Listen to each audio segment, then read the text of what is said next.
Shalom, family. It's good to see you all here. I thought I would give you a good start to your day. Vivek is now sinking in the polls. Not only is he sinking the polls, the people that he was pandering to by using black folks to be racist up in front of a white crowd, well, those crowds are now turning on him. We could have told him a long time ago this was going to happen. And on top of that, you look ridiculous. You're a melanated man standing in front of a white crowd trying to drag black people. See, back in the turn of the century, in the 1900s, perhaps you could run a campaign on that. But today, you can't run a campaign on racism and win, just like you can't run a campaign on woke. That's why Ron DeSantis is sinking in the polls. He tried over and over. He couldn't say 3 words without woke coming out of his mouth. And they said if they were to run today, Trump would take Florida over DeSantis, who is the sitting governor. That says it all. See, when you run a campaign with evil intent, hating on the chosen ones, you will lose every single time. You will lose. So let me play this latest video. This is an interview that he just did a few days ago, y'all. Let me show this to you.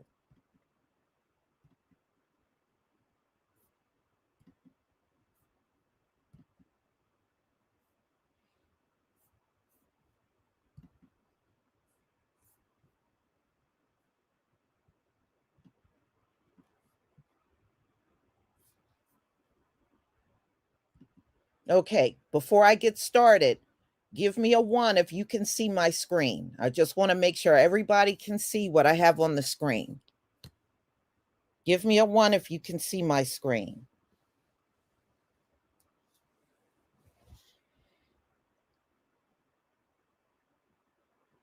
Thank you.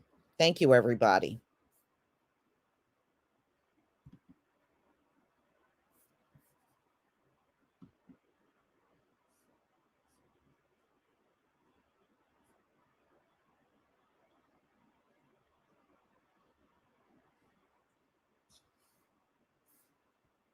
Okay, we got to get past this lame ass ad.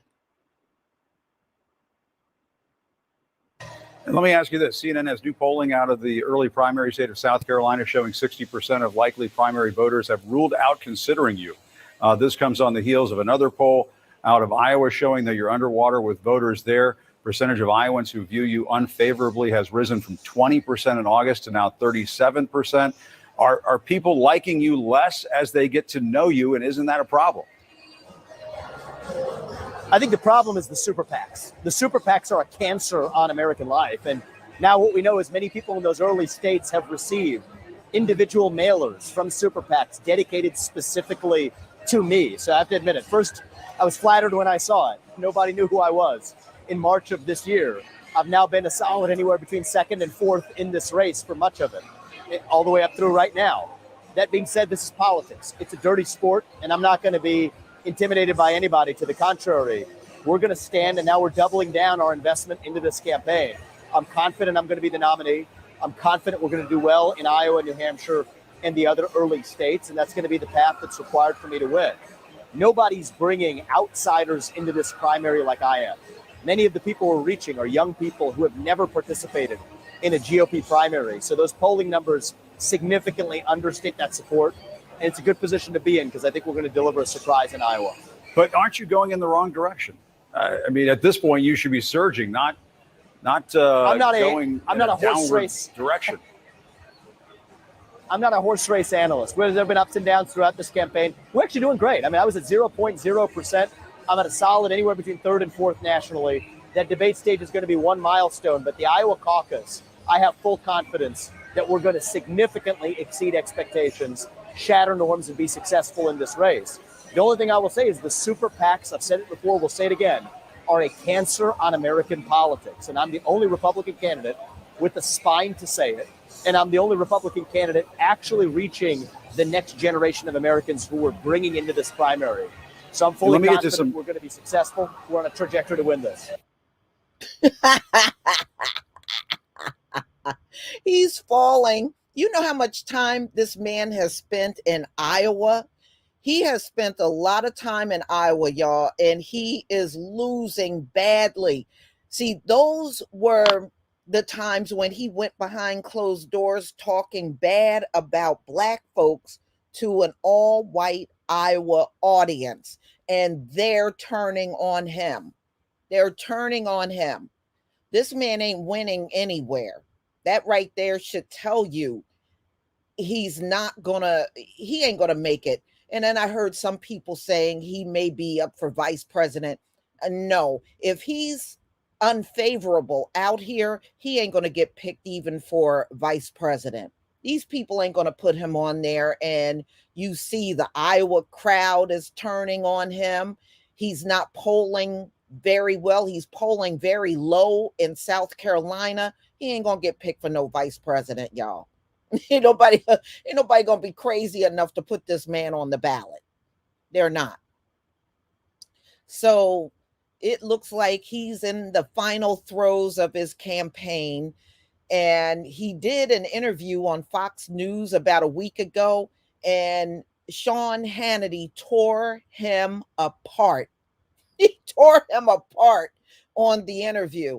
And as you can see on this interview, which was with CNN, he was saying, people don't like you.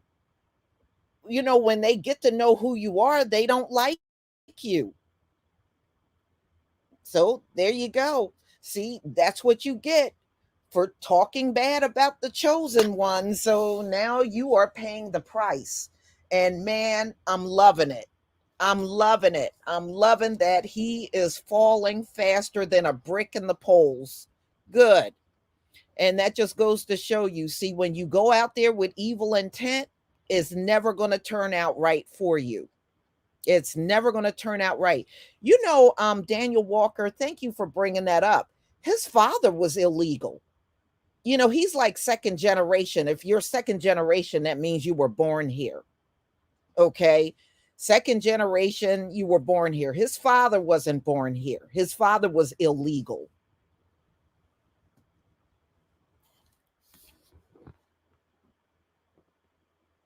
Mm-hmm. No, neither one, but I think his mother, Shebrew, became a natural a naturalized citizen. She did. The father never did, and that kind of came out when he was talking about illegal immigration. His father was never legal. His mother eventually did become a naturalized citizen. I don't feel bad for this dude, man. I'm so glad he's doing bad, especially in Iowa. He's been out in Iowa for several weeks now. And, before he was looking all favorable. But, it's like I said to y'all before, just because somebody comes out big in the beginning, by the time 2024 comes, it's rare for those same people to even be around.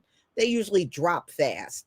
And you saw he rose for a brief moment, and he's falling already. He's falling already. And nobody knows better than we do how fast these folks will turn on you. These folks, they turn on everybody. Okay, they're going to turn on your butt. So the very people he was pandering to are now coming back and saying they don't like this man. And look at the crowd. See, that's who he was out there buck dancing for and grinning for, this particular crowd. This is in Iowa. And now the Iowa crowd are saying they don't like him.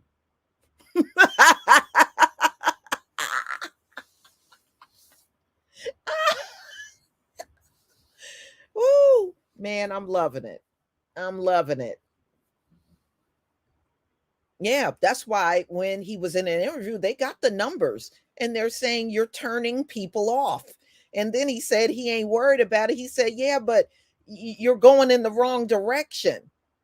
And you know how it is, y'all. Once you fall in the polls, it's no coming back from that.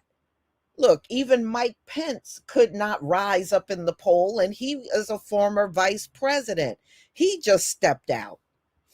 Now we know Larry Elder, but Larry Elder never had a chance. He couldn't even get on the stage to debate, so he never had a chance. They X'd him out from day one. Okay, he got X'd out from day one. He didn't have a fighting chance at all. So look like things are not going Vivek's way. So here's my prediction about Vivek bad salami, y'all. Here it is.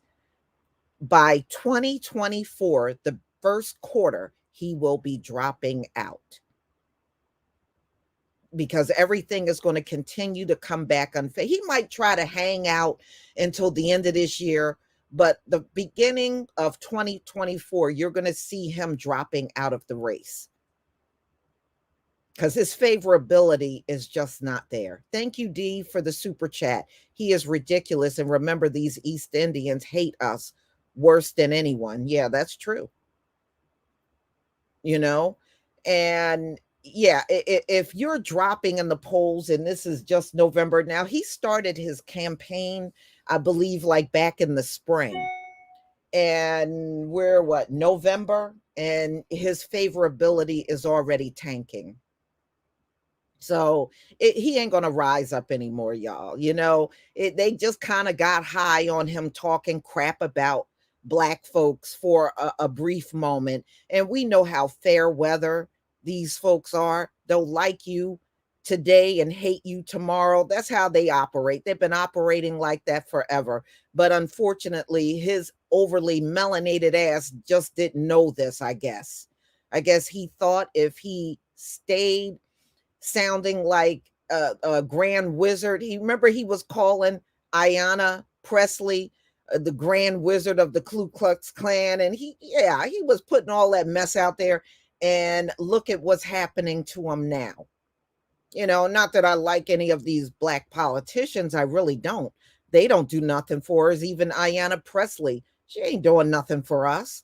But the bottom line is, he thought he was going to use those things and talk against us, and that was going to rise him to the top. Many have tried that and failed. Okay, many have tried it already. Vivek, go back to David Duke running for political office and look at what happened to him. It don't work. Okay, you can't run a campaign on hating Black folk.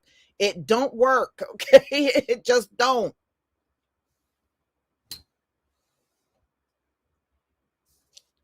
So you know I'm loving this, right? So I decided, since I loved it so much, I was going to start your day out with something good. And this is what I'm starting you out with. So, y'all, that's all I wanted to come and show you. I got my next live stream coming up. I hope you all can come back at 12:30. And if you are coming back, I will see you then. If you're not, then have a wonderful day. Shalom, family.